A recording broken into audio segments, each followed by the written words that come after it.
At my son's graduation dinner, my wife announced, "This is the end for US. I found someone new." Her new boyfriend sat across from me, smiling. Everyone froze. I leaned in and said, "Thanks for the heads up." Before leaving, I slipped her an envelope. What she saw inside left her screaming. You'd think your son's college graduation dinner would be one of those heartwarming, proud dad moments they make commercials about. You know, the kind with slow piano music, happy tears, and a narrator saying, he sacrificed everything to see his son succeed. Yeah, no. Mine turned into a full-blown reality TV finale, except I didn't sign a release form. We were at the Grand Oaks Hotel ballroom, the kind of place that smells like money and desperation. The chandeliers looked like they'd been handcrafted by angels with trust funds. Every table had white linens so starched they could cut glass, and waiters floated around like tuxedoed ghosts serving overpriced happiness on porcelain plates. My wife, or soon-to-be ex-wife, Laura, sat beside me, dressed in red. Not just any red, the kind that says, "I'm about to ruin someone's life, but make it fashion." I remember thinking how weirdly calm she was, smiling that tight, rehearsed smile of hers. 29 years of marriage, and I could tell the difference between her genuine happiness and her "I'm about to set your world on fire" grin. Tonight, definitely the second one. Ryan, our son, sat across from us. Tall, handsome, wearing his graduation medal like it was Olympic gold. The kid deserved the spotlight. He'd worked his tail off, double majoring in engineering and business, all while putting up with our marital cold wars. My mom, bless her 82-year-old heart, sat next to him, clutching her wine like it was a lifeline. She'd been saying all night, "Mark, I'm so proud of you both. Look at this family." I didn't have the heart to tell her that the heart was about to age her a decade. Then it happened. Laura stood up, the clinking of her champagne glass slicing through the jazz music like a knife. Conversation stopped. Even the waiter carrying a flaming creme brulee froze, mid-step, like someone hit pause on his shift. Laura smiled, lifted her glass, and said in that calm, buttery voice she uses when she's about to commit emotional arson, "I'd like to make an announcement." I swear, I thought she was about to thank me. Maybe something about how I supported her through the years, how proud she was of Ryan, how grateful she was that I handled literally every financial thing in her life. But no, of course not. "This," she began, her voice echoing across the room, "is the end for us, Mark. I've found someone new." The room collectively gasped like an audience at a bad soap opera. My son's fork clattered onto his plate. My mom whispered something that sounded suspiciously like Latin prayer mixed with murder intent. And sitting right across from me, looking like a cologne commercial gone wrong, was this someone new, Dylan Matthews. Dylan, her gym trainer, a man whose brain capacity could be measured in grams of protein. He was the kind of guy who flexed when he breathed, wore shirts 2 sizes too small, and probably thought emotional depth was a workout routine. His spray tan had its own zip code. And yet, there he was, grinning like he just unlocked a bonus level in life, stealing a man's wife. I leaned back in my chair, letting the silence simmer. My pulse was calm, too calm, the kind of calm that comes right before you do something that'll end up on the evening news. Everyone stared at me, waiting for me to explode, throw wine, maybe even pull a dramatic soap opera feint. Instead, I smiled. "Thanks for the heads up, Laura," I said, keeping my tone polite, almost casual. Dylan's grin faltered, just a bit. Laura blinked, probably expecting tears or yelling. But nah, I'd already had my breakdown 3 weeks ago, alone in the garage, sitting in the dark, when I first confirmed the affair. I'd done my grieving. What she was seeing now was the man who'd moved on to the execution phase. I reached into my jacket pocket and slid a sealed envelope across the pristine white tablecloth. The soft rasp of paper against linen sounded louder than thunder. "You might want to open that after dessert," I said. Laura frowned, curiosity flickering in her eyes like a cat spotting a laser pointer. "What is this?" she asked, her voice carrying that same fake innocence she used whenever she maxed out our credit card on business expenses. "Oh, just a little something to commemorate the night," I said, sipping my wine. "Think of it as my graduation gift to you." Ryan stared at me like he wasn't sure if I was losing my mind or writing a plot twist. The guests, mostly Laura's friends and her yoga-loving clients, pretended to sip their drinks, but were obviously eavesdropping like it was their job. Laura hesitated, then ripped open the envelope. She scanned the first page, her face shifting from smug confidence to confusion, to horror, to full-on existential crisis. Her lips parted in disbelief. What is this?" she whispered. "Oh, that," I said, leaning forward, smiling pleasantly. "That's a copy of the divorce papers. You've officially been served."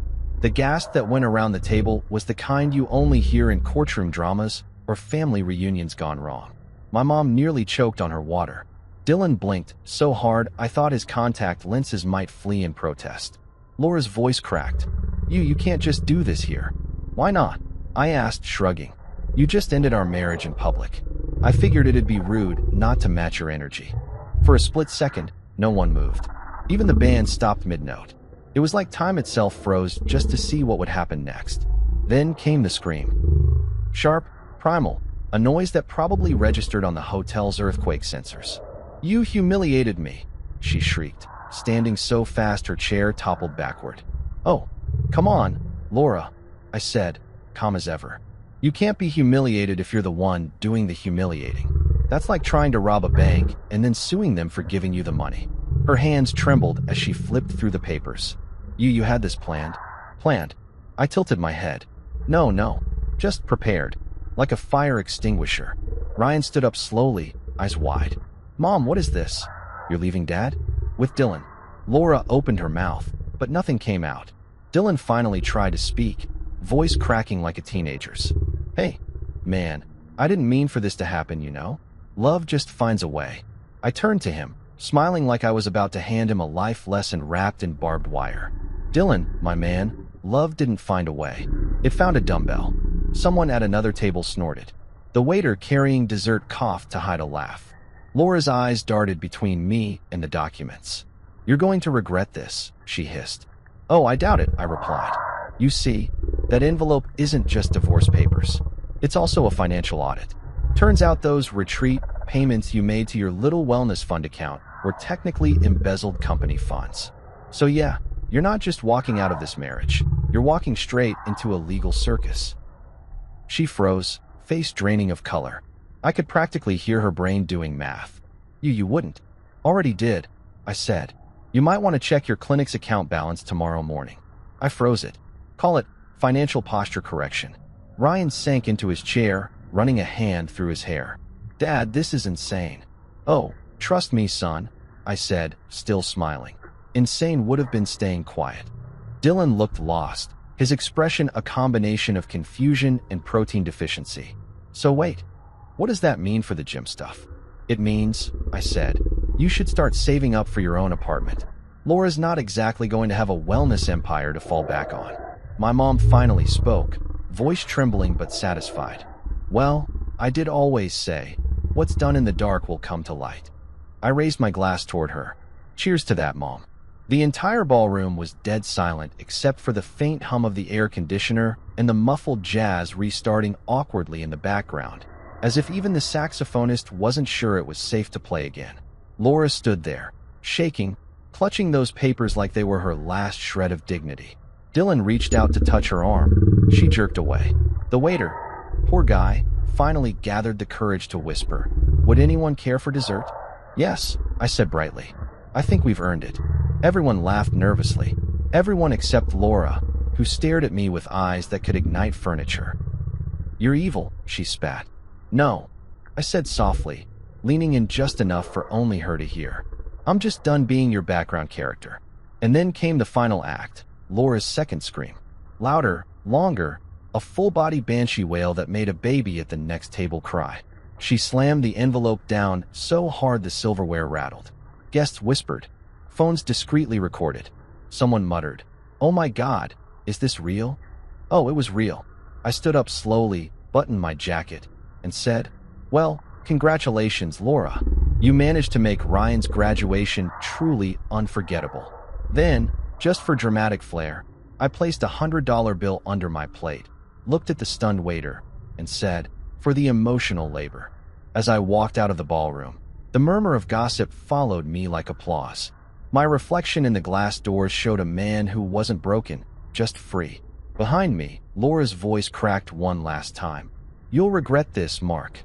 But I was already gone, the echo of her scream fading behind me, mixing with the faint sound of clinking glasses and whispered disbelief. And if I'm being honest, that scream was the sweetest soundtrack I'd ever heard.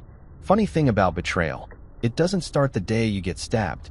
It starts with the little paper cuts you ignore. The missed calls, the "I'm just tired" excuses, the emotional autopilot that turns "I love you" into background noise. Looking back now, it's almost funny how I thought Laura and I were solid. We weren't solid. We were a beautifully decorated time bomb. When I met her back in 1993, she was a psychology student with a wild laugh and an even wilder sense of purpose. She used to talk about helping people find their true selves. Ironically, she ended up losing hers somewhere between a yoga mat and an Instagram filter. But back then, man, she was magnetic. She had that kind of charm that made you forget common sense. I met her at a campus tech fair. I was fixing an ancient desktop computer for a professor who thought RAM was just yelling louder at the machine. Laura showed up looking for someone to fix her dorm laptop. She leaned over my shoulder while I worked, smelled like vanilla and ambition, and asked, "So, you do this for fun, or are you trying to take over the world?" I told her, "Why not both?" She laughed, and just like that, I was hooked. We started dating fast. She was all energy and ideas. I was logic and caffeine. She said she liked how calm I was, how I made her feel safe. I liked that she made me feel alive, even if it sometimes felt like standing too close to a bonfire. By the time she graduated, I'd already started a little side hustle fixing computers out of my apartment. The name? Next Byte Solutions. At the time, it was just me, a folding table, and a prayer. She told me I'd build something huge one day, that I had CEO energy. And because I was young and stupidly in love, I believed her. The early years were chaos wrapped in ramen noodles.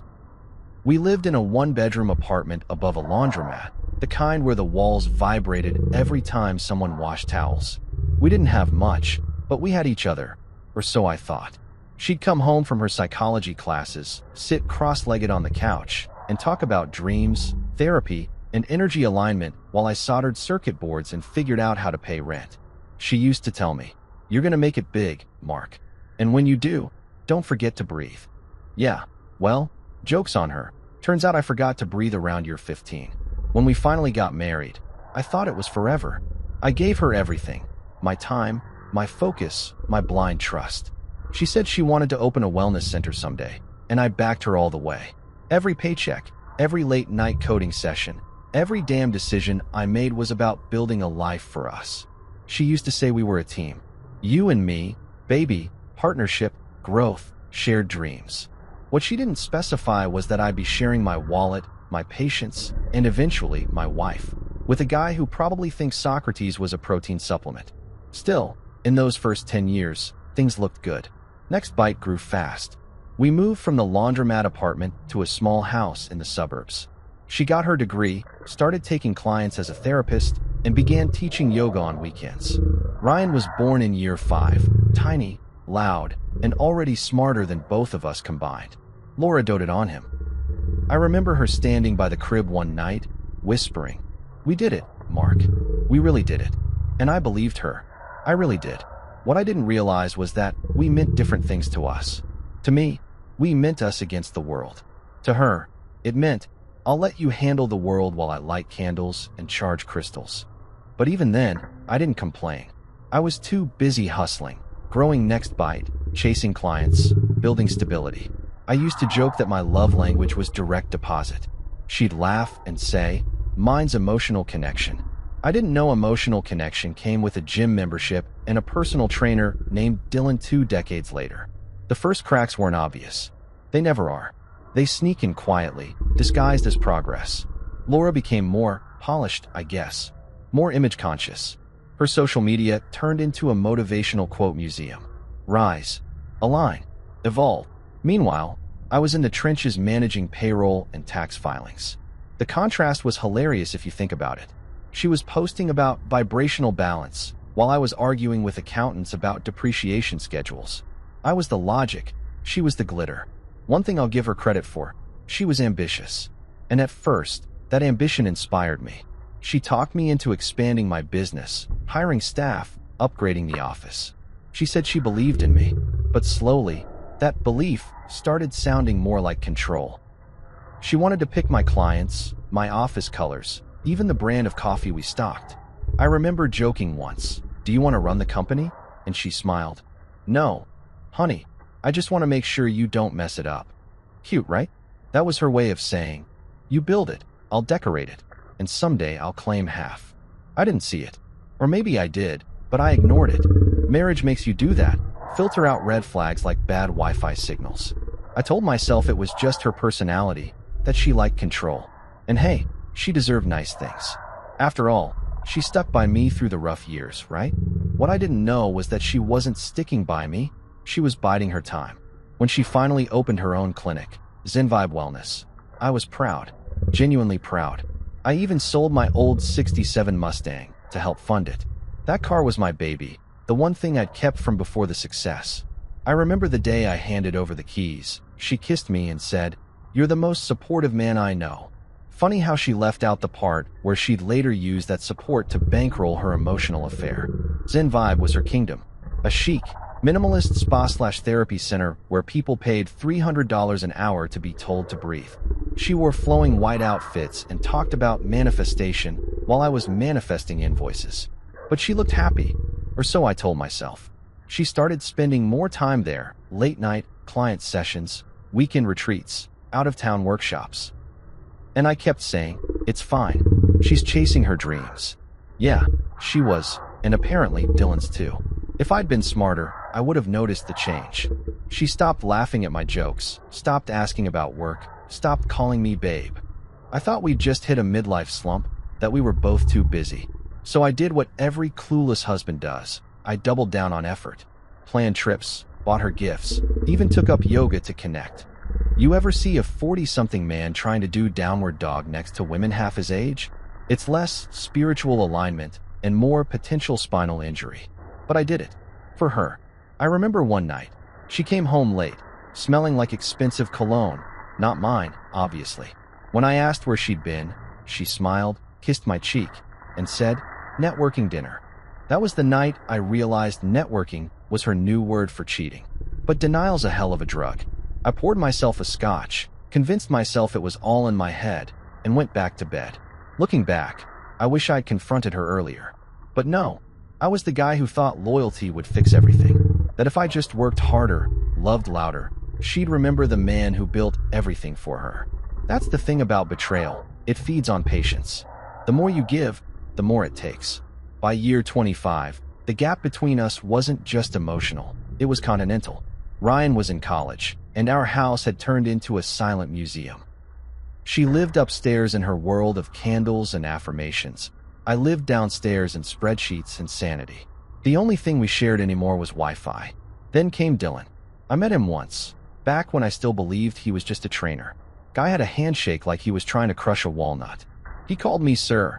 In that way men do when they're secretly mocking your age. Laura introduced us at a charity event.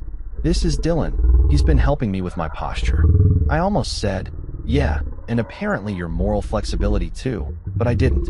I smiled, shook his hand, and thought, God help the next idiot who trusts this guy with their marriage. But even then, a part of me didn't want to believe it. Because the alternative meant my entire adult life, my sacrifices, my loyalty, my love, had been a long con. That's not easy to swallow. So, I swallowed denial instead. Still, there were signs. The random hotel charges she brushed off as business retreats. The whispering phone calls. The way she started dressing like every day was a luxury brand photo shoot. One night, I caught her laughing at her phone, the kind of laugh she hadn't used with me in years. I asked what was funny. She said, "Oh, just a meme Dylan sent." I said, "Who's Dylan?" She froze for half a second. That half second was all the truth I needed. But like an idiot, I still tried to make it work. Because that's what men like me do. We rationalize betrayal until it's undeniable. We tell ourselves we're being mature, patient, wise. But what we really are is terrified. Terrified that we wasted decades loving someone who stopped loving us long ago. So, when she finally dropped her little announcement at Ryan's graduation, it wasn't shock I felt. It was relief. Because the moment she said, "I found someone new," I realized I'd been free for years. I just didn't know it. And if there's one thing I've learned from all this, love doesn't blind you. It just gives you really bad Wi-Fi when the red flags start buffering. People love to romanticize sacrifice. They make movies about it, write songs about it, turn it into this noble, poetic thing, as if giving up everything you are for someone else is a beautiful gesture instead of a slow-motion tragedy. Spoiler alert, it's not noble, it's stupid. And I should know, because I did it for 29 years and got a participation trophy in heartbreak for my effort. Every marriage starts with good intentions. You think you're building something together, right? A partnership. You jump, I jump type of deal. But what they don't tell you is sometimes your partner's in a yacht while you're doing cannonballs into the deep end with bricks tied to your ankles. I gave up a lot for Laura, and not the small things like hobbies or alone time. No, I'm talking about the big, life-defining stuff. I gave up my dream of expanding NextBite internationally because Laura said we needed stability. She didn't want me traveling too much. She wanted me home, present. I thought it was sweet, a wife who missed me. Turns out, she just didn't want me too far away from the ATM. You know how people say, behind every successful man is a strong woman. Yeah, in my case, behind every successful man was a woman practicing new yoga poses while scrolling through Lululemon's online catalog with my credit card. I built empires while she built playlists for meditation. Our life looked perfect from the outside. Big house, nice cars, kid in college, matching his and hers vacations to Bali. But beneath the surface, I was dying a little every day. And not the cool, poetic kind of dying. I mean the kind where you look in the mirror and barely recognize yourself anymore. It started with small sacrifices. Laura wanted to open a spa, a wellness retreat, as she called it. Zen Vibe Wellness. The name alone should have been a red flag. I asked her, "Do you have a business plan?" She said, "I have a vision." That's code for I'm about to spend your money like Monopoly cash. Still, I supported her. I even sold my old '67 Mustang. My pride and joy, the first thing I ever bought after NextBite, turned a profit. That car wasn't just metal and rubber. It was freedom, youth, and late-night drives when life still made sense. But she said, "Mark, if you really believe in me, you'll help me make this dream real." So, like an idiot, I sold it. Watched a stranger drive away with a piece of my soul and handed her the check. For Zen Vibe, I said, trying to sound proud. She hugged me, whispered, "You'll never regret this." She was half right. I didn't regret supporting her dream. I regretted realizing later that her dream didn't include me. You want to know how she thanked me? By telling everyone she built the spa from scratch. Yeah, apparently scratch now means your husband's life savings. But it didn't stop there. Sacrifice became a routine. Every time I made a plan for myself, she had a reason why it couldn't happen. "You can't expand right now, Mark. Ryan needs you here. You shouldn't buy that new property. It's risky. You don't need that car. We already have one." It wasn't about practicality. It was about control. She dressed it up as love, but what she really meant was, "I can't risk you getting too independent. You might realize how much of yourself you've already lost." And, man, I lost plenty. I lost friends because she didn't like them. "They're a bad influence," she'd say. Translation, they remind you of who you used to be. I lost my hobbies because she said they took too much time away from family. Then she spent that family time texting other people. The irony could choke you. One night, I came home from work late, exhausted, starving, ready to eat whatever leftovers survived her clean-eating phase. She was sitting cross-legged on the floor, candles everywhere, essential oils clouding the air like we were fumigating demons. "Shoo," she whispered. "I'm manifesting abundance. Maybe manifest some dinner while you're at it." I muttered. She glared at me. "Mark, you're blocking my energy." "Your energy," I said, stepping over a pile of crystals, "is blocking my metabolism." That argument ended with me microwaving leftover rice and thinking about how marriage used to mean teamwork, not competing spiritual philosophies. But here's the thing, I didn't stop trying. Because that's what you do when you love someone. You adapt. I told myself the sacrifices were temporary, that once Ryan graduated, once Zen Vibe stabilized, once life slowed down, we'd find each other again. Spoiler, we didn't. Life didn't slow down. It just sped up, right past me. The cracks showed early, but I filled them with effort. She'd say, "I feel like we've grown apart," and I'd take her on a weekend getaway. She'd say, "You don't listen to me," and I'd cancel business meetings to sit through her TED Talk-length rants about emotional synergy. I became a full-time repairman for a marriage that was already condemned. The truth? She didn't want a partner anymore. She wanted an audience. Someone to clap every time she reinvented herself. I was just the loyal stagehand holding the spotlight while she auditioned for a new life. I'll never forget the day Zen Vibe officially opened. Grand opening. Ribbon cutting. The whole women supporting women Instagram circus. She was in this flowing white outfit, surrounded by influencers who spoke in quotes. There was even a juice bar serving drinks with names like Inner Peace and Detox Your Doubts. When she got up to give her speech, I stood in the crowd like a proud fool. She thanked her clients, her mentors, her journey. And then she said, "I couldn't have done this without my team." Her team. Not a word about me. Not one damn syllable. Afterward, I walked up to her, smiled, and said, "You forgot someone." She blinked, fake confused. "Who?" "Your investor," I said. "The guy who sold his dream car and postponed expansion plans for this." She laughed nervously, patted my arm, and said, "Oh, come on, Mark, don't be dramatic."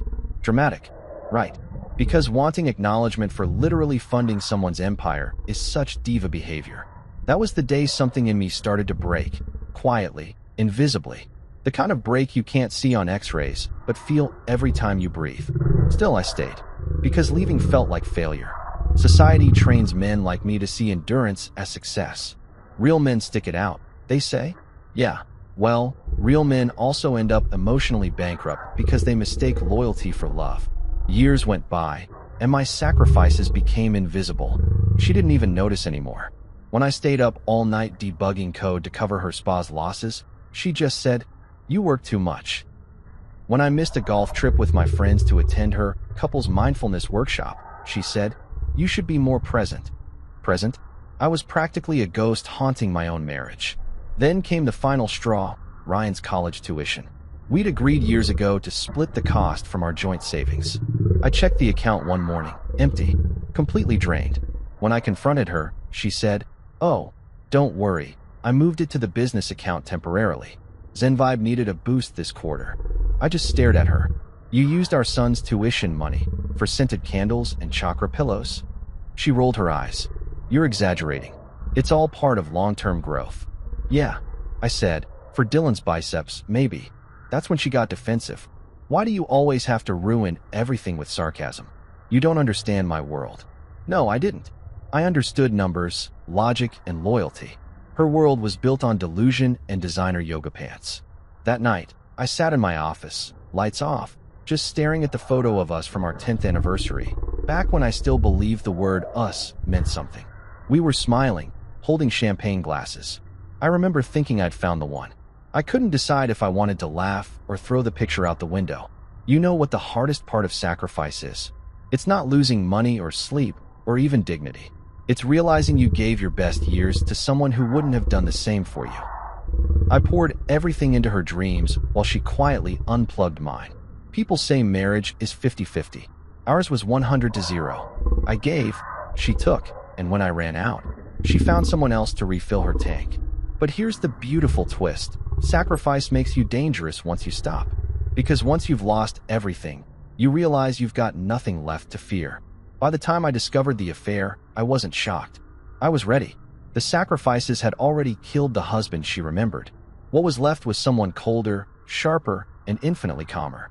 So when she made her big announcement at that graduation dinner, standing there in her red dress like betrayal's poster child, she thought she was delivering a death blow. What she didn't know was that I'd already buried that marriage years earlier, right next to my Mustang. The man who once sacrificed everything for her was gone. The one sitting across the table, smiling, calm as ever, that was the man who finally realized that self-respect isn't selfish, it's survival. They say cheating starts long before the first kiss, and I can confirm, it does. It starts with the new perfume she swears she bought for herself. It starts with the gym bag that suddenly weighs as much as a bodybuilder's ego. It starts with the way she stops laughing at your jokes, but giggles at texts you're not allowed to see. That's where the cracks begin. Not loud, not obvious, but quiet enough that you start doubting your own instincts. For me, the first real crack wasn't even about Dylan. It was about distance. Not the miles kind, the emotional kind. You know, the one where she's sitting 2 feet away, but might as well be broadcasting from another planet. I'd be working late, typing away on my laptop, and she'd stroll in wearing yoga pants and that new perfume that smelled like fresh betrayal with hints of lavender. She'd kiss me on the cheek and say, "Don't stay up too late," like she cared. But the second I looked up, she was already back in her world, headphones in, smirk on her face, thumbs flying across her phone like she was drafting the sequel to my humiliation. At first, I brushed it off. After all, we'd been married for nearly 3 decades. You don't survive that long without learning to let little things slide. But little things became daily things, and daily things turned into what the hell is going on things. She started dressing differently too. Laura had always been stylish, but suddenly she had this new gym glam thing going on. Tight leggings, cropped tops, perfectly curled hair, makeup that screamed, "I'm not trying," while clearly trying very hard. She'd head to the gym at odd hours, like 9 p.m. on a Wednesday. I once asked, "Since when does Pilates happen at midnight?" She smiled and said, "Since I found a trainer who actually challenges me." I didn't have the heart, or the stupidity, to ask what exactly he was challenging. That was my first introduction to Dylan Matthews. The man. The myth. The walking protein shake. I met him one afternoon when I decided to surprise Laura at her wellness clinic. I walked in with coffee, planning to take her to lunch, maybe remind her that her husband still existed. The receptionist smiled nervously when she saw me. That should have been my first clue. "Oh, Mrs. Williams isn't here right now," she said, even though I could literally hear Laura's voice from behind the half-closed office door. Before I could respond, the door swung open and out walked Dylan, 6 feet of bronzed arrogance in a tank top that looked painted on. He was carrying a smoothie, which I can only assume was made from blended ego and ignorance. "Hey, bro," he said, giving me that chin lift greeting guys use when they're trying to assert dominance. "You must be Mark." I smiled, the kind of smile that says, "I could bury you financially and emotionally in one conversation." "That's right," I said, offering a handshake. He gripped my hand with all the subtlety of a hydraulic press. "Laura's told me a lot about you, man," he added, which was code for, "I've heard your marriage is circling the drain." "Has she?" I asked, still holding his gaze. "Because she hasn't told me much about you, Dylan. What is it you do again, other than flex?" Laura popped out from behind him, looking startled and guilty, an expression she tried to disguise with a smile. "Mark, you didn't tell me you were coming." "Guess I wanted to surprise you," I said, setting the coffee on her desk. "Didn't know you had company." "Oh, Dylan's just helping me with posture correction for my clients," she explained too quickly. "You know, mind-body alignment stuff. Right?" I said, glancing at Dylan's arms. "I'm sure those biceps are excellent for aligning minds." He grinned like an idiot. "You'd be surprised, bro." Oh, I bet I would. That day stuck with me. Not because of what they said, but because of what they didn't. She never introduced me as her husband. Just Mark. Not my husband. Not Ryan's dad. Not even the man who pays for this whole building. Just Mark. Like I was some random vendor dropping off supplies. After that, the shift became impossible to ignore. She started talking about Dylan all the time. Dylan says stress manifests in the body. Dylan says posture affects confidence. Dylan says green juice heals trauma. Dylan says.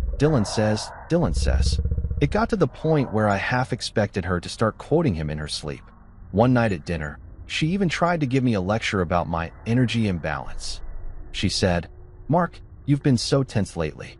Maybe you should come to the gym with me sometime." I almost choked on my food. "The same gym where your spiritual life coach/weightlifter works?" "Yeah, I'll pass. I don't want to compete for mirror space." She frowned. "You're so cynical sometimes." Dylan says cynicism is a form of emotional blockage.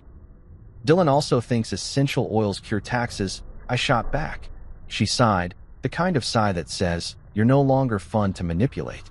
But here's the thing about denial. It's cozy. I convinced myself it was harmless.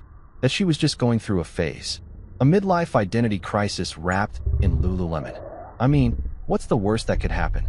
Turns out, the worst could happen, and it comes with a side of betrayal. Her late nights got later.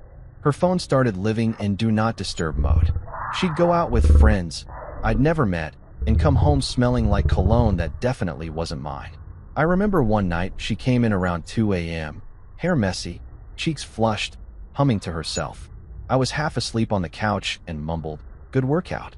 She jumped, startled. "What?" "Oh yeah, just cardio." "Cardio," I repeated, eyes half open. "Must have been intense. You burned through your wedding ring." She froze, looked down at her bare hand, and stammered, "Oh, I took it off before yoga so it wouldn't get caught on anything." "Right," I said. "Wouldn't want your commitment to get snagged on a treadmill." That conversation ended with her storming upstairs and slamming the door. I sat there in the dark, staring at the ceiling fan spinning lazily above me, realizing that love wasn't supposed to feel this heavy. It was around that time my son, Ryan, started noticing too. One weekend when he came home from college, he said, "Dad, is everything okay with you and Mom? She's been different." I laughed, though it came out hollow. "Different how?" "She talks about her trainer a lot," he said carefully. "Like a lot. It's weird." "Yeah," I said, forcing a smile. "It's weird." He didn't push. He's a smart kid, smarter than I was at his age. I didn't have to explain what was happening. He already knew. But the real tipping point came one evening when Laura came home from work and forgot to mute her phone. I was in the kitchen, making coffee, when her phone buzzed on the counter. A message popped up from Dylan Flexed Biceps. "You left your necklace in my car again," winking-faced. I didn't touch the phone. I just stared at it, my stomach turning cold. That was the moment denial packed its bags and left. When she came back into the kitchen, humming, I said casually, "Hey, you got a message." She froze. "Oh, from who?" "Your emotional support dumbbell," I said. Her eyes darted to the phone, then to me. "Mark, don't start." "Oh, I'm not starting anything," I said, smiling faintly. "Looks like you've been doing all the heavy lifting." She tried to spin it. "It's not what you think." I laughed. "Then I'm really curious. Laura, what exactly does it look like when a married woman leaves her jewelry in another man's car?" She crossed her arms. "You're paranoid." "Paranoid?" I repeated. "Right. Because it's totally normal to have a personal trainer sending winky face emojis about your missing accessories. My bad. I should meditate on that." She stormed off, muttering about how I never trusted her. And I just stood there, coffee cooling in my hand, realizing the foundation of our marriage wasn't cracked, it was dust.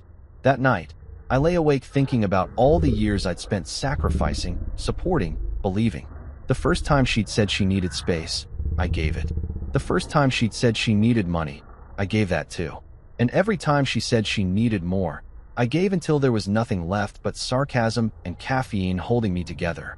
But here's the twisted part. The first cracks didn't just expose her lies, they exposed mine too. The lies I told myself, that I could fix it, that she'd come back. That love was enough to glue a broken foundation. Spoiler, it's not. Love is great, but duct tape doesn't hold up skyscrapers. I used to think happily ever after meant surviving together. Now I know it means walking away before you lose yourself completely. So yeah, those cracks hurt. But cracks let light in. And the moment I stopped pretending everything was fine, I started seeing just how much better life could be once the walls finally came down. You know how people say the truth always comes out? Yeah, well, they forget to mention it usually shows up with receipts, tax deductions, and a side of emotional whiplash. I didn't catch Laura in the act. Nope. I caught her through the oldest, least romantic way imaginable, financial records. If love languages had a dark side, mine turned out to be Excel. It started one gloomy Tuesday morning, the kind where the sky looks hungover and even your coffee tastes like it gave up on life. I was knee-deep in quarterly reports for NextBite, sorting out payroll discrepancies, when I noticed something odd. A transaction from a luxury resort in Palm Springs labeled Wellness Workshop. That's funny, I thought, because I didn't remember authorizing a company retreat in a 5-star hotel known for couples packages. At first, I thought it was a clerical error. Maybe one of my employees accidentally used the wrong card. So I called the accounting department. "Hey, did we book a company trip to the Rosewood Mirage Resort?" There was a pause on the line, followed by laughter. "Mark, unless our new project involves yoga mats and rose petal baths, I don't think so."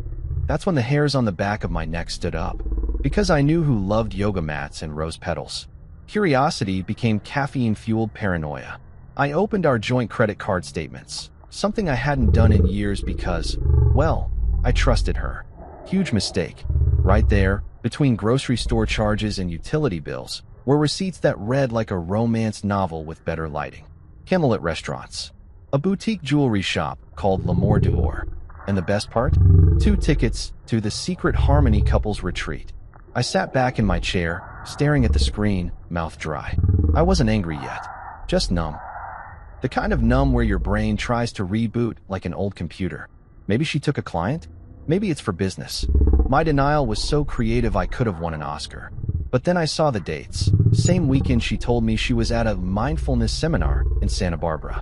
Right, because nothing says mindfulness like matching robes and champagne.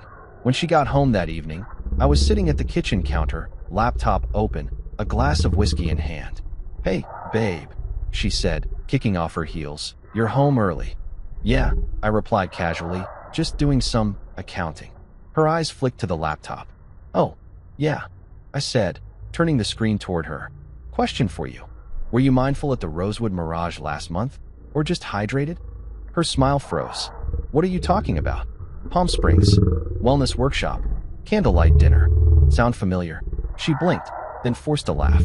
"Oh my God, Mark, you're being ridiculous. That was a business trip. I took my assistant, Claire." I tilted my head. "Interesting. Because I called the hotel. They have you listed for 2 guests, Ms. Williams and Mr. Dylan Matthews. Unless Claire had a sudden gender transition mid-yoga, I'm gonna guess that wasn't her." Her jaw dropped. "You called the hotel?" "Oh, I did more than that," I said, smiling the way villains do right before they monologue. "I also checked our accounts. You've been spending more time with Dylan than a Fitbit ad." She stepped back, eyes wide, voice trembling. "Mark, you're overreacting." "Overreacting?" I laughed. "Laura, you've been cheating on me with a man who thinks dumbbells are a form of self-expression, and you used my credit card to fund it. You can't even cheat economically." Her face turned red. "You don't understand? It's not like that." "Really?" I asked. "Because the $1,200 dinner at Le Jardin looks exactly like that." She crossed her arms, trying to regain control. "It was business, Mark.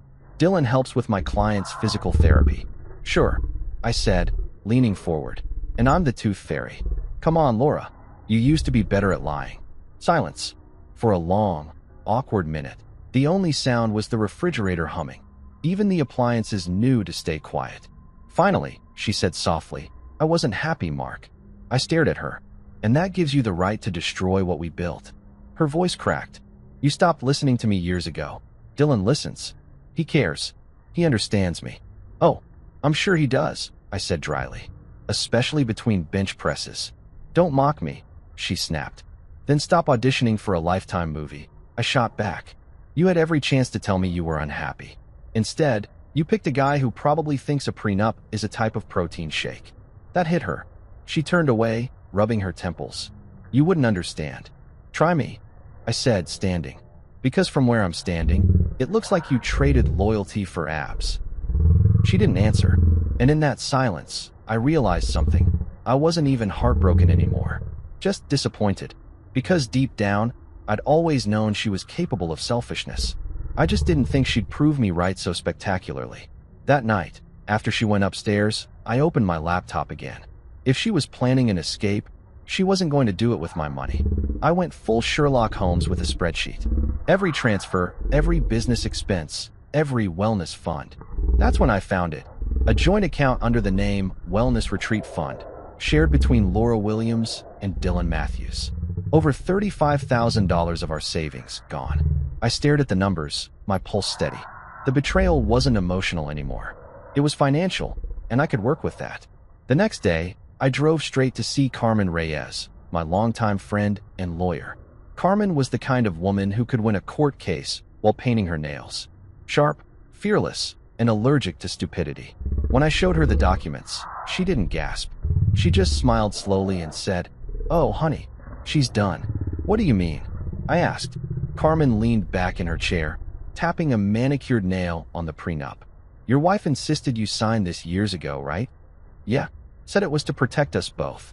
"Protect her, you mean?" I sighed. "So what does it say?" Her grin widened.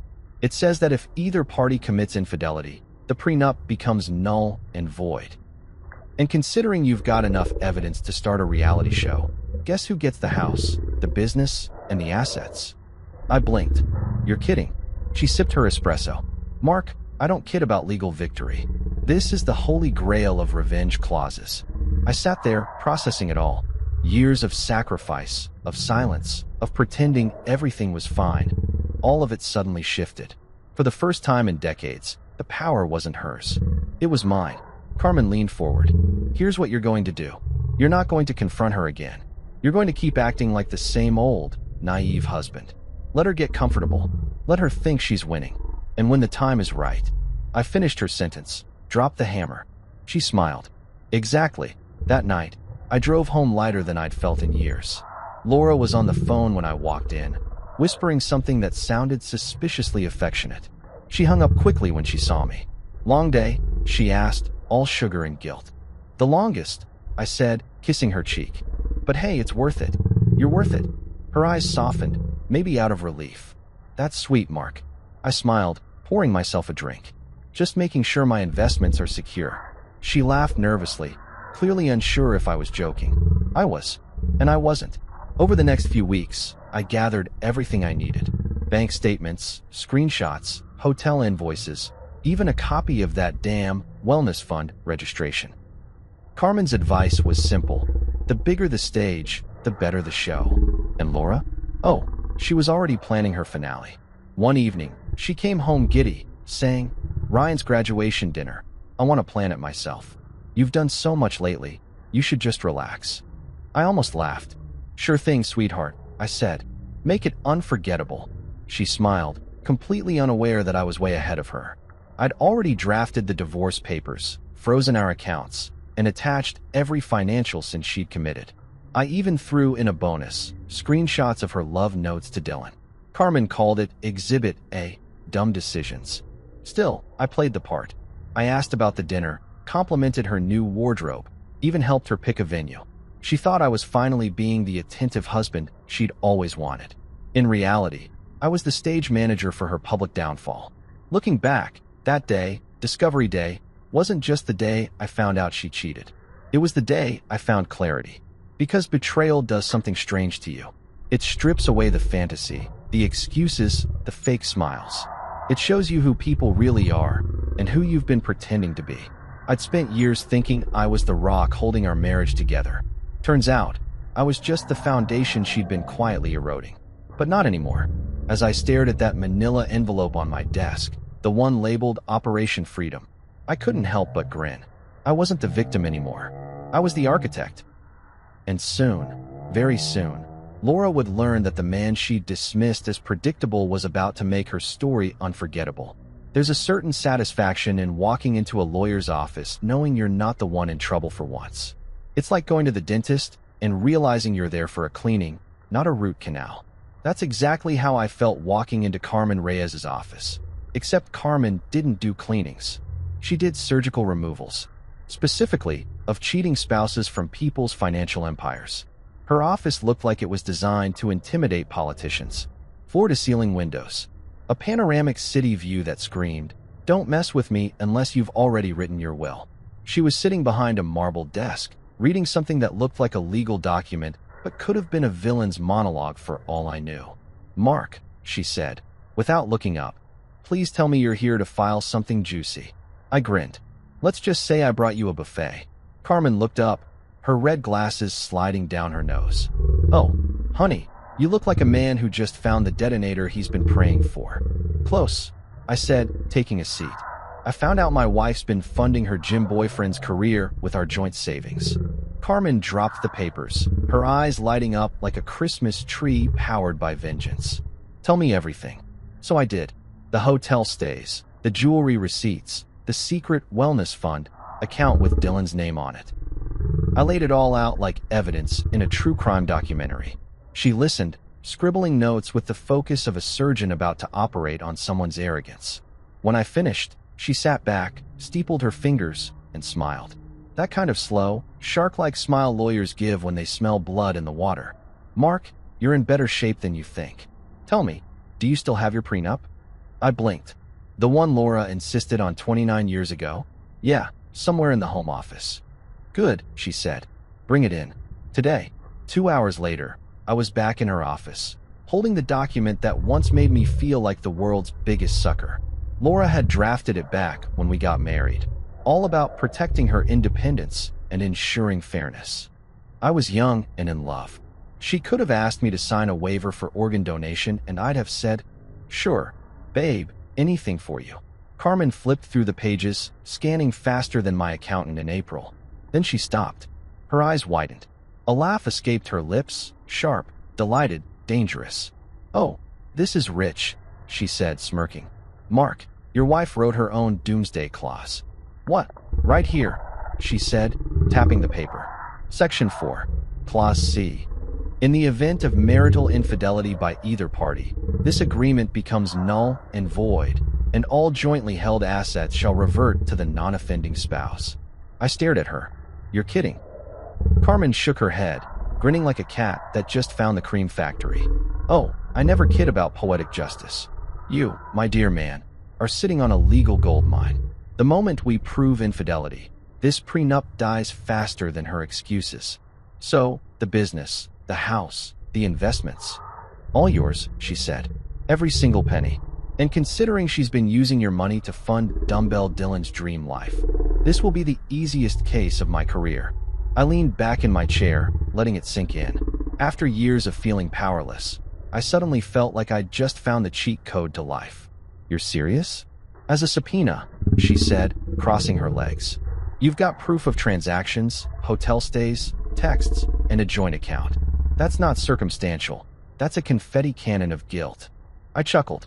"Carmen, remind me to put you in my will." She smirked. "Just make sure it's after the divorce is finalized. I don't want to share with Laura's ghost." The next few days were a blur of quiet strategy. Carmen assembled a team, her assistant Jamie, a forensic accountant named Victor, and a private investigator who looked like he moonlighted as a bounty hunter. Their job? To document everything with the precision of a nature documentary. Victor went through our financials like a bloodhound. "Your wife's been moving money through her business accounts," he said during our first meeting. "Small transfers, $5,000 here, 10 there. But when you total them up, we're looking at around $80,000. $80,000, I asked, nearly choking on my coffee. "For what?" "Kale smoothies and scented candles." "Apparently," Victor said, deadpan. "Cheating is an expensive lifestyle." Meanwhile, the private investigator, a guy named Ron who wore Hawaiian shirts like it was still 1987, delivered photos. Dylan and Laura at a restaurant. Dylan and Laura entering a hotel. Dylan and Laura doing yoga in ways that would get a PG-13 rating. Carmen compiled it all into a neat digital folder labeled Exhibit A, Idiots in Love. By week's end, we had enough evidence to make a Netflix series. Carmen called me in, sat me down, and said, "Now comes the fun part. The reveal." I raised an eyebrow. "The reveal?" "Oh yes," she said, eyes glinting. "You don't just hand her divorce papers in silence. You make it an event. You let her set the stage, and then you take the mic. Like a movie?" "Exactly," Carmen said. "Except this time, the ending's not tragic. It's transactional." I laughed. "You're scary, you know that?" She smiled sweetly. "That's why you hired me." So we planned it, down to the last detail. Carmen would finalize the paperwork, file the motion under confidentiality, and prepare to serve her, not at home, but in public. Somewhere meaningful. Somewhere she'd never forget. And the timing? Perfect. Ryan's graduation dinner was coming up in 3 weeks. Laura had already volunteered to plan the whole thing, which meant she'd be in her element. All smiles, all attention, all about appearances. Exactly the kind of audience she lived for. Carmen loved it. "Oh, honey," she said, "you couldn't script this better if you tried." During those 3 weeks, I became an actor in my own life. I played the doting husband, nodding at her stories about clients and retreats. I even complimented her new dresses, the same ones Dylan probably helped unzip. I smiled, listened, and quietly watched her hang herself with her own arrogance. There were moments where I almost pitied her. Almost. She'd sit across from me at dinner, talking about self-growth, emotional realignment, and energy healing. completely unaware that her financial karma was already en route, wearing high heels and carrying a subpoena. Ryan called one night to confirm the dinner arrangements. Mom said it's going to be fancy, he said. She booked the Grand Oaks Ballroom. You cool with that? Oh, I'm more than cool, I said, glancing at the manila envelope on my desk. I'm looking forward to it. The day before the dinner, Carmen called to finalize everything. You sure you're ready? She asked. I was born ready, I said. She laughed. Then I'll see you there. I'll be in the corner, just in case she tries to play victim. Victim, I said. Carmen, she wrote her own confession in financial transactions. The only thing she's a victim of is poor decision-making. That night, Laura came into my office, humming, wearing that red dress she always saved for special occasions. You're going to love tomorrow, she said, smiling. Oh, I bet I will. She tilted her head. You seem different lately. Relaxed. I shrugged. Guess I finally learned to let things go. She kissed my cheek and said, That's good. I think we both deserve a fresh start. Oh, sweetheart, I thought. You have no idea. The next morning, I woke up early, dressed in my best navy suit, polished my shoes until I could see the reflection of a free man staring back. I looked calm. Too calm. The kind of calm that makes people nervous. On my way out, I passed by Laura's car in the driveway. The license plate frame read, Good energy attracts good things. I couldn't resist smiling. Guess your magnet's broken, I muttered. As I drove to the venue, Carmen called. All set. The documents are printed, signed, and filed. She's about to have the worst dinner of her life. Carmen, I said, you're an angel. She laughed. I prefer a avenging spirit. When I arrived, the ballroom was stunning. Chandeliers, jazz music, proud parents everywhere. Laura had outdone herself. She looked radiant, confident, untouchable. And Dylan? Oh yeah, he was there too, pretending to be just a friend, sitting 2 tables away, smiling like a man who didn't realize his bank account was about to collapse.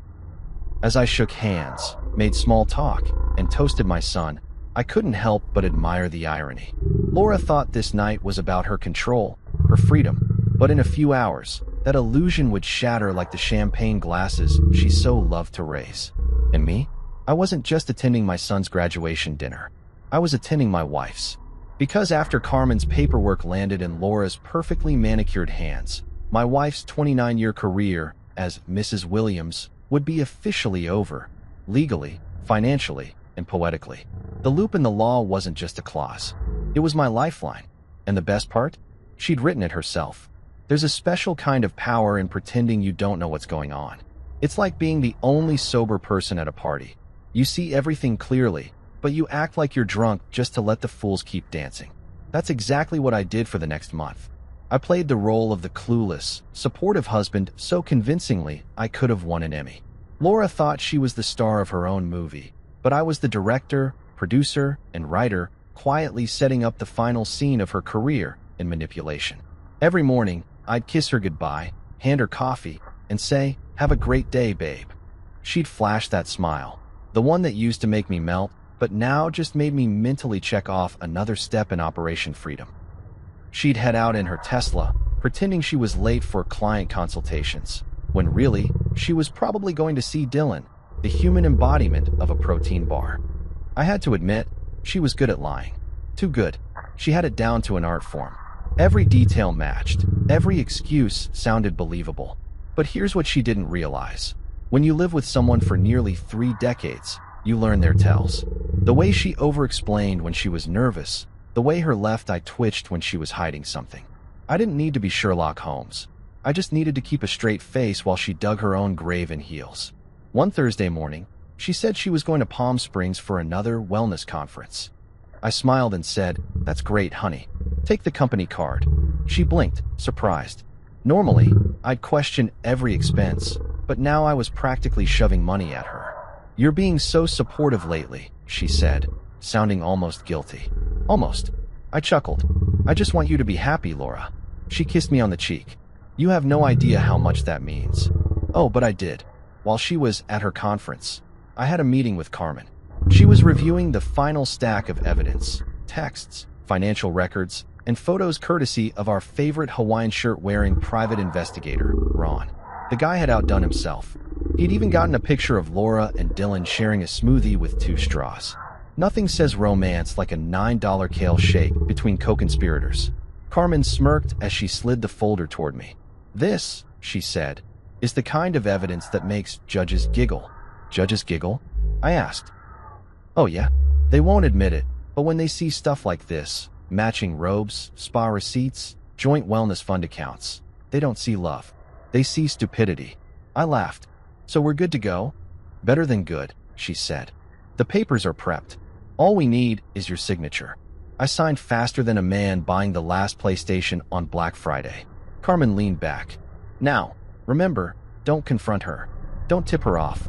You're playing the long game. Don't worry, I said. I'm already rehearsing my role. And I was.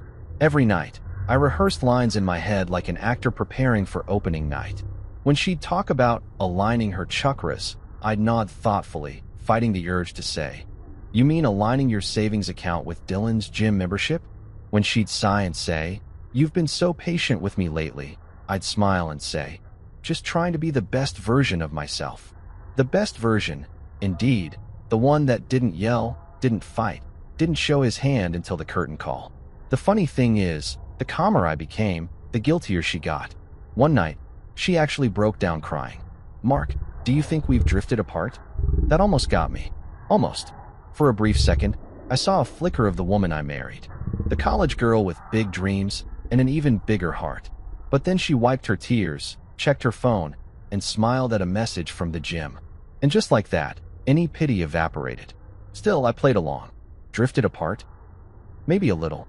But we can fix it, I said, looking her dead in the eyes. She smiled faintly. "You really think so?" "Absolutely," I replied, thinking, "You'll be fixed, all right, financially, permanently, legally." The closer we got to Ryan's graduation dinner, the more theatrical I became. I helped her pick decorations, gave input on menus, even pretended to care about her seating chart. "Should we put Dylan at our table or with the guests?" she asked once, pretending it was an innocent question. "Oh, definitely with the guests," I said, suppressing a laugh. "Wouldn't want him to feel out of place." She nodded, relieved. She probably thought she'd successfully normalized his presence.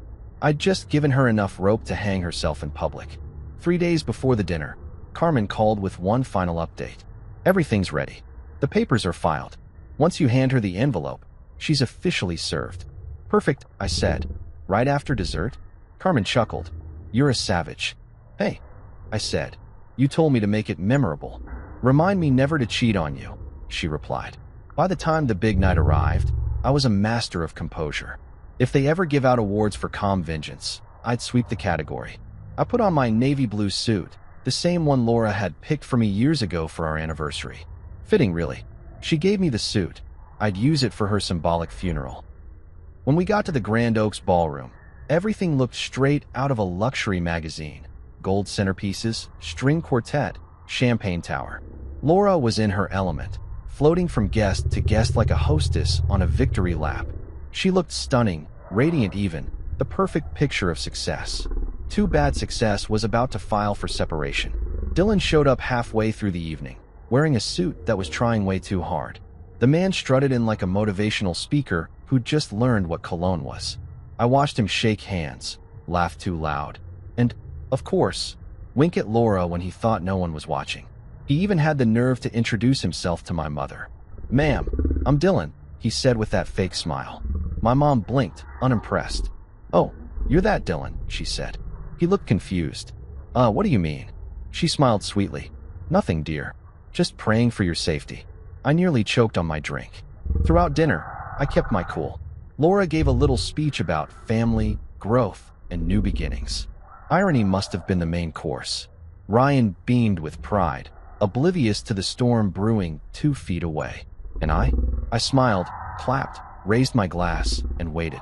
When dessert rolled around, chocolate souffle with raspberry drizzle, because of course, it was showtime. Laura stood up again, tapped her glass, and said, "Before we close this wonderful evening, I have something important to share." Here it comes, I thought. She turned to me, that same fake sweet tone coding every word. "Mark, this is the end for us. I've found someone new." The gasp that followed was cinematic. Even the band stopped playing. Dylan sat up straighter, trying to look noble, but he just looked like a golden retriever who'd stolen a steak. My mother gasped so loudly someone passed her a glass of water. I leaned back, completely calm. "Thanks for the heads up, Laura," I said. "But before you start celebrating your freedom, you might want to open this." I reached into my jacket pocket, pulled out the manila envelope, and slid it across the table. She blinked, confused. "What's this?" "Oh, just a small gift," I said. "Open it. You'll love it." She tore it open, expecting something sentimental. Maybe divorce papers with a love note? No, it was far worse. Inside was a full copy of the prenup, the evidence folder, and the official court filing. Carmen had even added a sticky note on the front that read, "Namaste, you played yourself." As her eyes scanned the pages, the color drained from her face. What is this?" she stammered. "Proof," I said, "of everything you thought you got away with." Dylan leaned over, squinting at the papers. "Wait, what's a nullified prenup?" Carmen appeared from the corner of the room like a magician revealing the final trick. "It means, Mr. Matthews, that your girlfriend just lost everything." The entire room erupted in whispers. Laura's mother fainted into the breadbasket. Ryan looked like someone had just told him Santa was a con artist. Laura turned to me, shaking. You planned this?" "Of course I did," I said calmly. "You planned betrayal. I planned closure." She tried to speak, but Carmen was already sliding another document toward her. "You've been served," she said, her tone so smooth it deserved a soundtrack. Laura's lip trembled. "You can't do this." "Oh, I can," I said, standing up. "See that clause you wrote all those years ago? The one about fidelity? Turns out karma's a contract, too." Dylan muttered under his breath. "This is insane." "No," I said, straightening my jacket. "This is justice. Insane was thinking you could rob a man and call it self-discovery."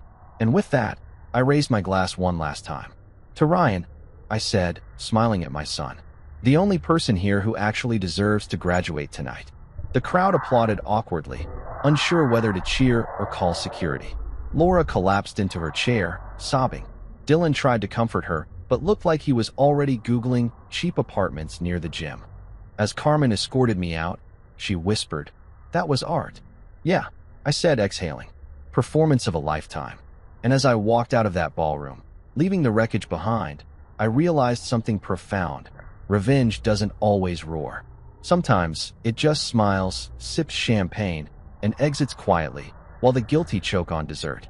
There are moments in life when time doesn't slow down.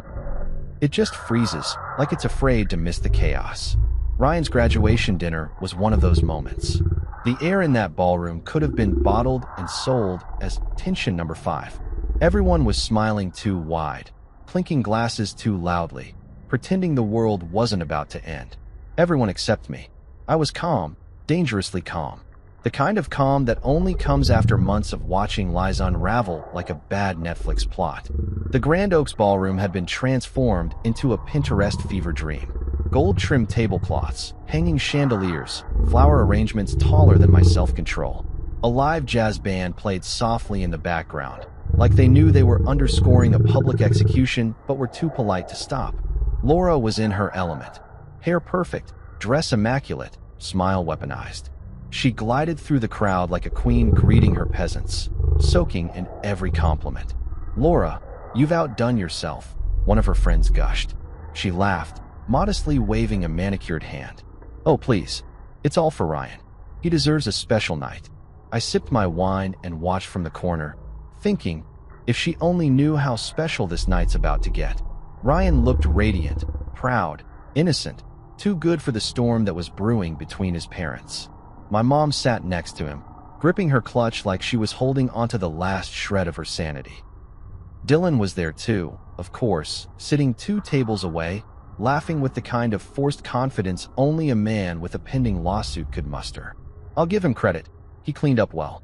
The man traded his gym shorts for a navy blazer, probably borrowed from someone who paid taxes. He had this smug look that said, "I'm winning," completely unaware he was sitting on a ticking time bomb. Carmen was in the back, pretending to be just another guest. She wore a sleek black dress and an expression that said, "I came for the free champagne, but I'm staying for the drama." Halfway through dinner, Laura leaned over and whispered, "You've been quiet tonight." I smiled, just taking it all in. She patted my hand. You've been wonderful through all this. I know things haven't been perfect, but after tonight, everything will make sense. Oh, I said, sipping my drink. It already does. Dessert was served. Chocolate souffle with raspberry drizzle. Ryan gave a heartfelt little speech about family, perseverance, and the people who believed in him. I almost teared up. Then Laura stood, tapped her champagne glass, and smiled that million-dollar smile I used to love and now wanted to invoice. Before we close this wonderful evening, she began, I just want to say something. Conversations died instantly. Even the jazz band stopped mid-note. The spotlight might as well have swung directly onto her. This night isn't just about Ryan, she continued, voice dripping with grace. It's about new beginnings, about stepping into who we really are. She turned toward me, that fake sweetness oozing like honey laced with venom. Mark, this is the end for us. I've found someone new. There it was, the nuclear bomb. She said it with such poise, you'd think she was announcing a charity gala, not the implosion of a 29-year marriage. A collective gasp rippled through the room. Glasses froze midair. My mother audibly whispered, "Oh Lord, strike her with sense." Ryan's fork clattered to his plate. The poor waiter carrying a tray of tiramisu just stopped dead in his tracks. And sitting directly across from me, grinning like the human form of athlete's foot, was Dylan Matthews, her someone new. He gave this little nod, like we were sharing a secret handshake. The kind of nod that says, no hard feelings, bro. Oh, there were plenty of hard feelings, but not the ones he was expecting. I didn't flinch, didn't blink, didn't give her the satisfaction. Instead, I leaned back, smiled, and said, "Thanks for the heads up, Laura." Then, with the composure of a man whose soul had already gone through the ringer, I reached into my jacket and pulled out the manila envelope. "You might want to open this after dessert," I said, sliding it across the table. Her curiosity got the better of her. She opened it immediately, probably thinking it was some sentimental note or financial parting gift. What she pulled out instead was the legal equivalent of an atomic bomb. Inside were the divorce papers, the financial audit, and a printout of her little wellness fund joint account with Dylan. On top was a copy of the prenup, her prenup, with the fidelity clause highlighted in bright yellow. Carmen had even added a sticky note that said, "Smile for the cameras." Laura started reading, her expression morphing from confusion to horror to rage. The silence in the room was deafening. Then came the scream. It wasn't just a scream, it was a symphony. High-pitched, dramatic, full of regret and disbelief. "What is this?" she shrieked, waving the papers like a madwoman. I took a calm sip of wine. "That's your exit plan, sweetheart. Just not the one you thought you were writing." "You can't do this," she yelled. "Oh, I can," I said. "And the best part? You made it possible. Remember that prenup you were so eager to draft back in the 90s? Turns out you're your own undoing." Dylan's face went from smug to pale. "Wait, what does that mean?" Carmen stood up from her table, voice sharp and authoritative. "It means, Mr. Matthews, that your partner here just forfeited every asset she thought she had. The house, the business, the investments, all revert to Mr. Williams." The crowd gasped. Even the jazz band's saxophonist muttered, "Damn." My son sat there, wide-eyed, processing it all. "Dad, you knew?" I nodded. "I did, son. And I wanted you to learn something tonight. Some lessons are better demonstrated than explained." Laura was shaking now, her voice trembling. "Mark, please, we can talk about this privately." "Privately?" I laughed softly. "You just announced our divorce at a public dinner. I figured we should stay consistent." She glared at Carmen. "This isn't legal." Carmen smirked. "Oh, it's airtight. You cheated, you transferred marital assets without consent, and you used business funds for personal gain. You don't just lose the prenup, you lose everything." Someone in the back whispered, "This is better than Netflix." Dylan leaned toward Laura, whispering frantically, "Wait, so, the clinic's gone? The house too?" I smiled. "Don't worry, champ. You can keep the yoga mat." The laughter that followed was low and hesitant, but it spread like wildfire. A ripple of schadenfreude across the room. Even the waiter finally exhaled. Laura's eyes filled with tears. "You planned this. You let me. Dig your own hole." I interrupted. "Of course I did. You spent years manipulating me, Laura. Years. I just learned from the best." She looked at me like she didn't recognize me. And maybe she didn't. The man who once adored her, forgave her, and sacrificed everything for her was gone. The man standing before her now was something entirely new. Calm, sharp, free. Ryan stood slowly. Mom, tell me this isn't true. Laura reached for him, but he pulled his hand back. The look on his face broke me more than anything else that night. You cheated on Dad? She stammered. Ryan, it's complicated. He shook his head. No, it's simple. You betrayed us both. That silence hit harder than any scream. Carmen walked over, handed Laura a pen, and said softly, "Sign it when you're ready." Laura looked at me one last time, eyes full of anger, shame, and something like regret. But I didn't flinch. I'd spent years absorbing her chaos. It was her turn to drown in it. When I turned to leave, the room broke into low whispers. People stared, some in pity, others in awe. I didn't care. I'd done what I came to do. As I passed Dylan, he mumbled, "You didn't have to humiliate her like that." I stopped, turned, and looked him dead in the eyes. You're right. I didn't have to. But she spent years humiliating me quietly. I just gave her the courtesy of volume. He swallowed hard, his fake confidence evaporating. Carmen met me at the door, grinning. That, she said, was performance art. I smiled. It's called closure. As we walked out into the cool night air, the hotel lights reflected on the glass doors behind me. Through them, I could still see Laura, head in her hands, the weight of her choices crashing down like a wave she couldn't outrun. Carmen nudged me. How do you feel? I took a deep breath, exhaled slowly, and smiled. Like a man who just graduated, too. Because in that moment, it hit me. Ryan wasn't the only one moving forward that night. I was too. And for the first time in years, I didn't feel broken. I felt alive.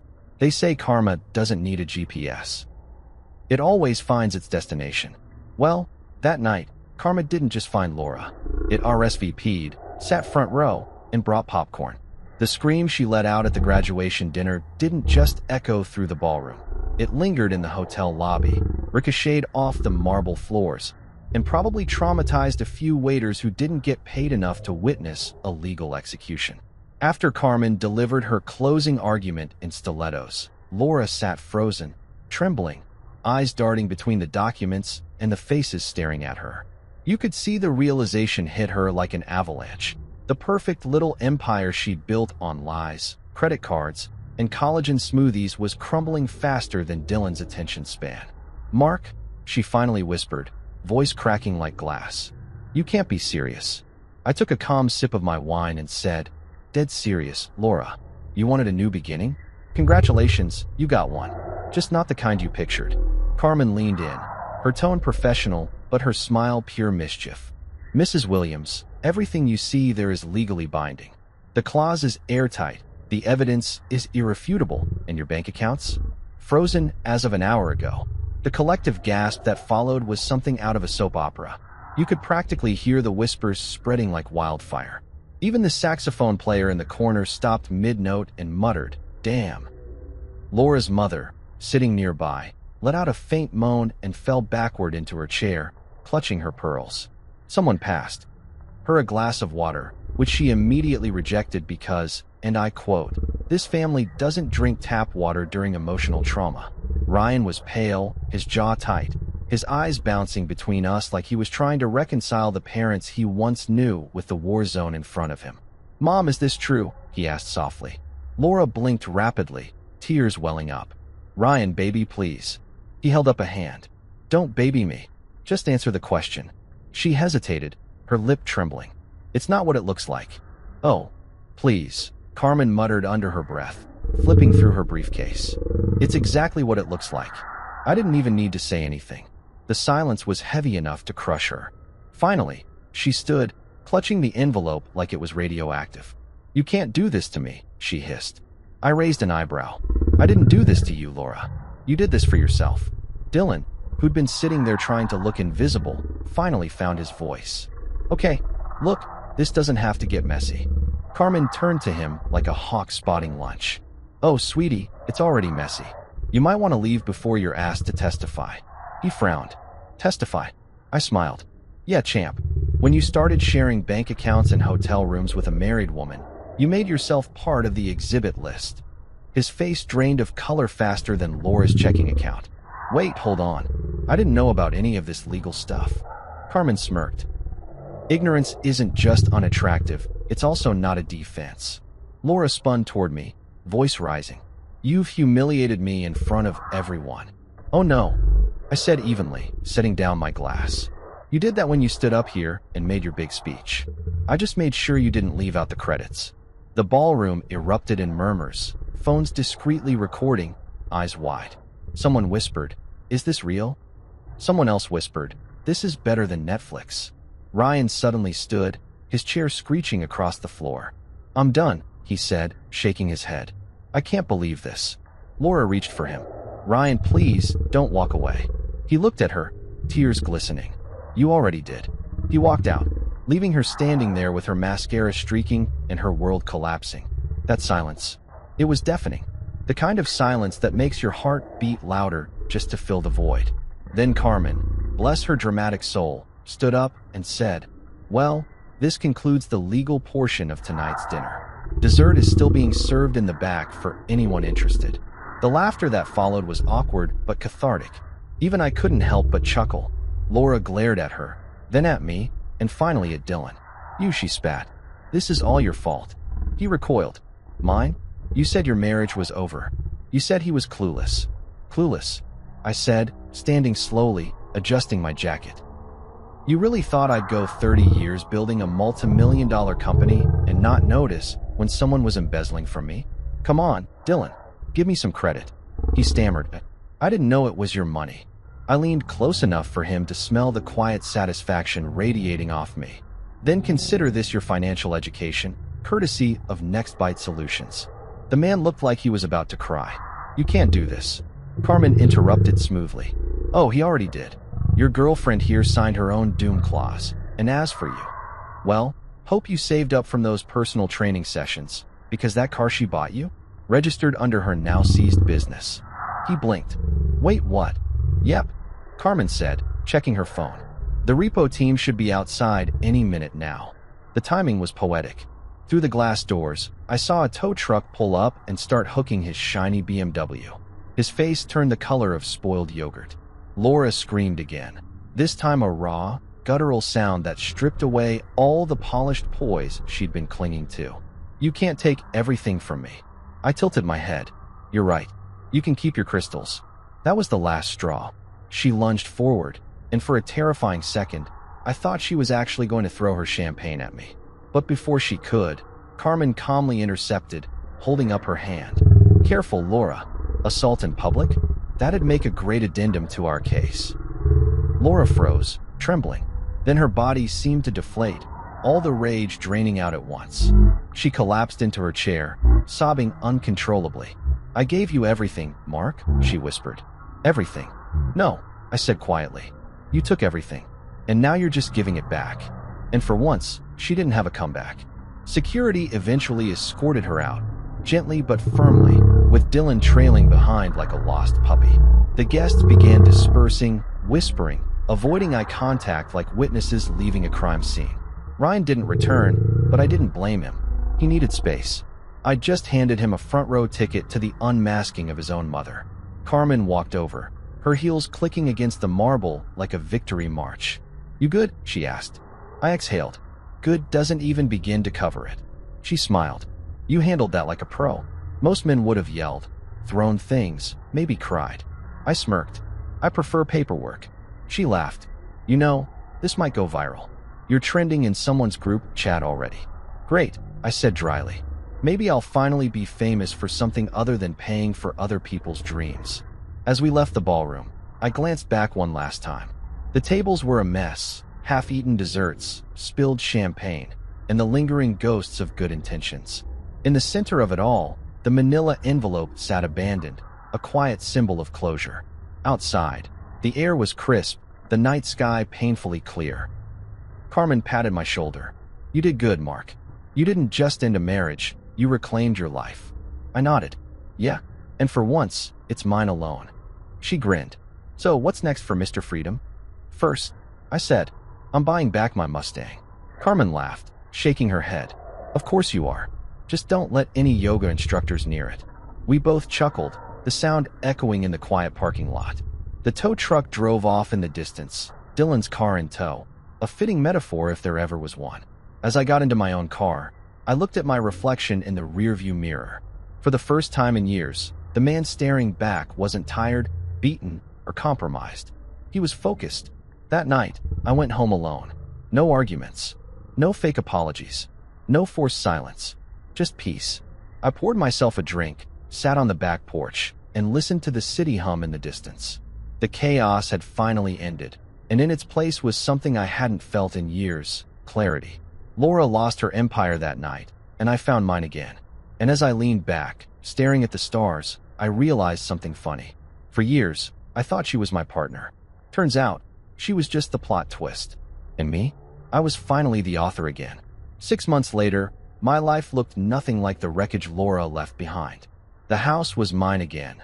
Peaceful, quiet, free of her scented candles that always smelled like regret and false enlightenment. I'd renamed my company Rebite Tech, a cheeky reminder that even when life crashes, you can always reboot. Business was booming, I was sleeping better, and, for the first time in years, I didn't wake up dreading what new self-care expense Laura would invent. Ryan and I were closer than ever. He still struggled with everything that went down, but he finally understood the kind of man his father really was, the kind who stayed calm in the fire and came out cleaner. Some nights, we'd grab dinner at the same restaurant where the great graduation meltdown happened. The staff still recognized me. One waiter even called me Mr. Closure once, and I didn't even correct him. As for Laura, she lost everything.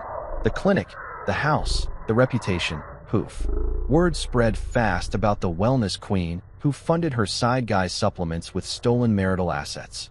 Dylan, last I heard, moved on to a Zumba instructor named Tiffany. Laura tried reaching out once through her lawyer, something about finding peace and mutual healing.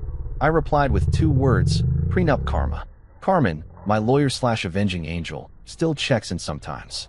Every call ends with her laughing and saying, "I still can't believe she tanked her own empire with a fidelity clause." I usually respond, "Believe it." Some people build houses of glass and throw stones for fun. The Mustang? Oh yeah, she's back. Brand new, cherry red, custom plate that reads F1 Nolly. I took her for a long drive up the coast the week the divorce finalized. No destination, no soundtrack, no guilt, just the sound of wind and freedom. And somewhere between the laughter, the work, and the quiet nights, I realized something. Revenge wasn't the point. It was just the door I had to walk through to get my peace back. The Real win was rediscovering myself, the man who once dreamed, built, and believed before he got lost in someone else's reflection. So, yeah, I got my justice. But more importantly, I got my second chance. When people ask me now if I believe in forgiveness, I tell them this: absolutely, once the paperwork clears. Because nothing says closure like a signed court order and a steak dinner where the only scream is the sizzle on the grill. And as I sat on my balcony one night, watching the city lights flicker below, I raised a glass to the woman who taught me everything I never wanted again. If revenge had a flavor, it would taste like victory, medium rare, perfectly seasoned, and served with silence.